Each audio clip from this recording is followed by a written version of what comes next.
Have you ever been harassed in your own home by people who thought they had the right to control your every move? Have you ever felt the sting of being treated like a criminal just because of petty rules, or the hunger for justice when someone abuses their power? That was my life for years under my neighborhood HOA until one day I decided enough was enough. They wanted to make my life a nightmare, but in the end, they ended up begging for mercy when I pulled off the ultimate HOA revenge. When I first bought my home, it was supposed to be my sanctuary. A cozy suburban street, well-kept lawns, and friendly smiles from neighbors waving as I unpacked boxes. It felt like the American dream. The realtor had mentioned there was an HOA, but she brushed it off like it was no big deal. "They just keep the neighborhood tidy," she said. I figured it was a small price to pay for peace and order. Oh, how wrong I was. The harassment began almost immediately. My very first week, I received a neatly folded notice taped to my door. At first, I thought it was a welcome letter. Instead, it was a warning. Apparently, I had violated a rule by leaving my trash can on the curb for too long. I checked the timestamp. I had brought it back in less than 15 minutes after the truck passed. 15 minutes. I laughed it off, thinking it was just an overzealous neighbor. But that was only the beginning. Next came the grass.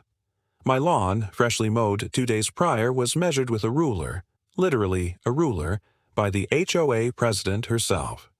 She claimed it exceeded the acceptable height limit by half an inch.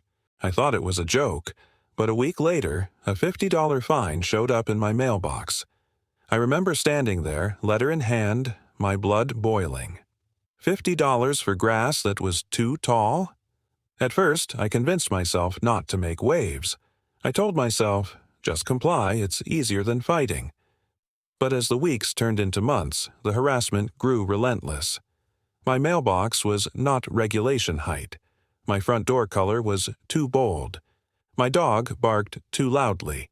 Even the white curtains I hung in my living room were deemed too bright and not in keeping with the aesthetic of the neighborhood. White curtains. Imagine being fined for that. Each notice felt like a dagger, not just to my wallet, but to my sense of peace. My home, the one place where I should have felt safe and comfortable, had become a battlefield. And at the center of it all was her, the queen bee of the HOA, the self-proclaimed ruler of our little cul-de-sac. Everyone knew her name, Karen. She strutted around the neighborhood with her clipboard, sunglasses perched on her nose, and a permanent scowl that could curdle milk. She thrived on control, and I had become her favorite target. Every knock on my door made my chest tighten. Every letter in the mailbox made my hands shake. I'd sit at night on my couch, staring at the stack of fines, my stomach twisted in knots. My mind would race with questions. Why me? Why won't they just leave me alone? I wanted to fight back, but against what? A wall of bureaucracy, neighbors too afraid to speak up, and Karen's smug smile whenever she saw me struggling. The breaking point came one December evening. The air was crisp. The houses on the block were glittering with holiday cheer, and I decided to hang a simple string of lights along my porch railing. Nothing flashy, just warm, white bulbs. I wanted a little spark of joy after months of misery. A week later, another letter appeared. This one hit me like a punch in the gut. $300. Fine for unauthorized holiday decorations. $300 for a single string of lights. I stood there, letter in hand, my heart pounding in my ears, my fists clenched so tightly my nails dug into my palms. That was it. That was the moment I snapped. Something inside me shifted. I was done being the victim. I was done letting Karen dictate the terms of my life. If she wanted a fight, she was going to get one, but not the kind she expected. This wouldn't be a shouting match at a meeting or a petty back and forth of fines and appeals. No, I was going to dismantle her power piece by piece. I was going to take over the very system she used to control me. I was going to deliver the ultimate HOA revenge. It started small. I began attending HOA meetings. At first, no one noticed me in the back row. Karen and her cronies ran the show, steamrolling through the agenda while the rest of us sat quietly. I listened. I took notes. I asked questions, small ones at first, careful not to draw too much attention. But I started to see cracks. Other neighbors were frustrated too. They grumbled about fines, about arbitrary rules, about the way Karen ran the HOA like her personal fiefdom. I started talking to them after meetings, in hushed tones by the parking lot. "Has she ever fined you for something ridiculous?" I'd ask. The stories poured out. One family fined for kids' chalk drawings on the driveway. Another fined for planting the wrong type of flowers. A man slapped with penalties for a garden gnome. We laughed, but beneath the laughter was anger, a shared resentment that had been brewing for years. I realized something important. I wasn't alone. Karen might have been loud, intimidating, and relentless, but she had quietly made enemies out of nearly everyone. All I had to do was give them a reason to act. The more I dug, the more I uncovered. Financial reports, half-complete and suspiciously vague, budgets that didn't add up, contractors hired without bids, money flowing in and out with no explanation. The more I pieced together, the clearer it became. Karen wasn't just a control freak, she was abusing her power and possibly lining her own pockets in the process. The plan formed slowly, methodically. I would build alliances. I would gather evidence. And when the next election rolled around, I would challenge her. I wasn't just going to escape her harassment, I was going to take her throne. The weeks leading up to the vote felt like a covert operation. I had late-night conversations with neighbors, sliding copies of financial records into their hands like contraband. I explained the rules, the bylaws, the ways Karen had been bending everything in her favor.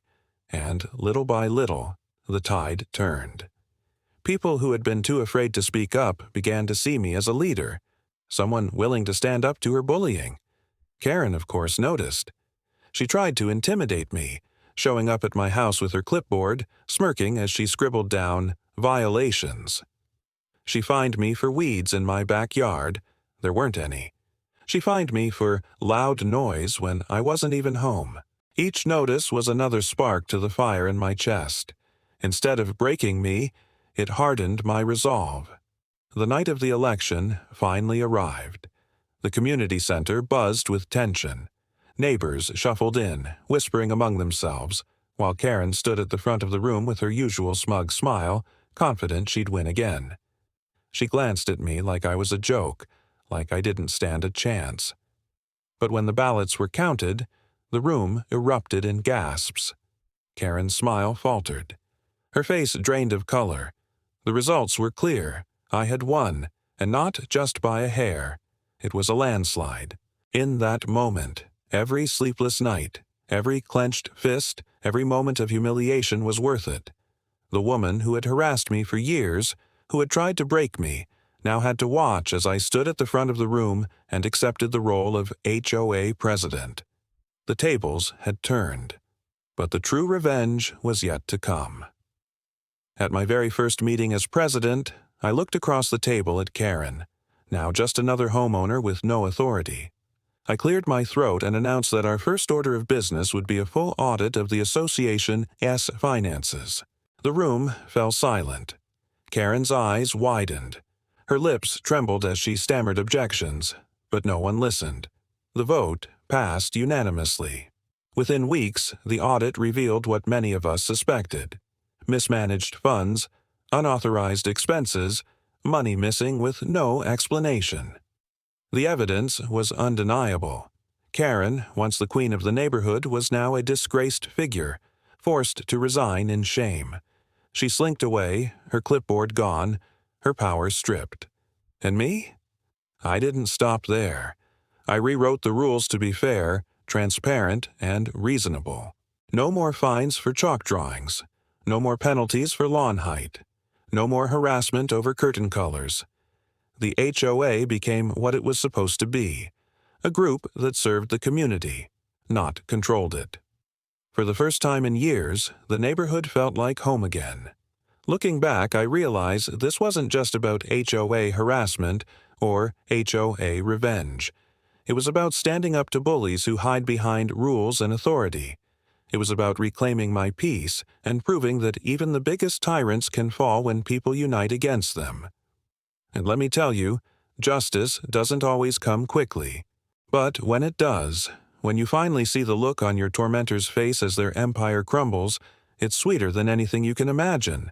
If this story gave you chills, smash that like button and tell me in the comments, have you ever dealt with a power-hungry HOA? And don't forget to subscribe for more jaw-dropping HOA revenge stories where karma comes knocking harder than any clipboard-wielding bully ever could.